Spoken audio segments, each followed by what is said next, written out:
অনেক দিন বাদে আবার একটা শর্ট ভিডিও নিয়ে চলে আসলাম। বিকেলে আমরা বেরিয়েছিলাম একটু ঘুরু করতে হালিশহর পরিদর্শনে। তা ভাবলাম আপনাদের সাথেও একটু শেয়ার করি। আজকে যাচ্ছি লঞ্চে করে ওই পারে চুঁচুড়াতে, মানে ডানলপ ঘাটে। তো এখানে হালিশহরে এই পার থেকে আমরা উঠবো। আর ওয়েদারটা দেখুন অসাধারণ।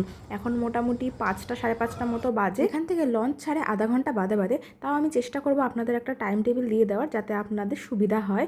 আর এছাড়াও কিন্তু এখানে লঞ্চের টিকিট মূল্য মাত্র 10 টাকা। এত সুন্দর একটা পরিবেশে না, মানে লঞ্চে না উঠলেও যদি চুপ করে বসে থাকা যায় তাও মনটা ভালো হয়ে যায়। চলুন আপনারাও একটু ফিল করুন যে পরিবেশটা এত সুন্দর।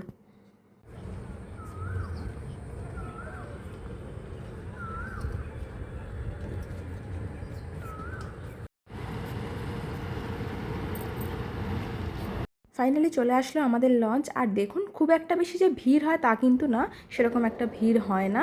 তো চলুন এবার আমরা উঠে পড়ি। আর এর আগে একবার আমরা এরকম লঞ্চে গেছিলাম, আর সেটা আপনাদের সাথে শেয়ারও করেছিলাম।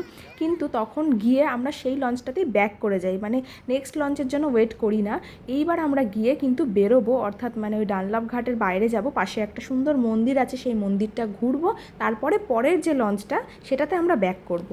দেখুন সূর্যটা এত সুন্দর লাগছে, আর এই যে ছেড়ে দিচ্ছে লঞ্চটা, জলের মধ্যে সূর্যের আলোটা পড়লে সত্যিই অসাধারণ লাগে। আর পরবর্তী শর্টে আমি শেয়ার করব আপনাদের সাথে মন্দিরটার পুরো ঘোরা বা কী করলাম, কখন ফিরলাম।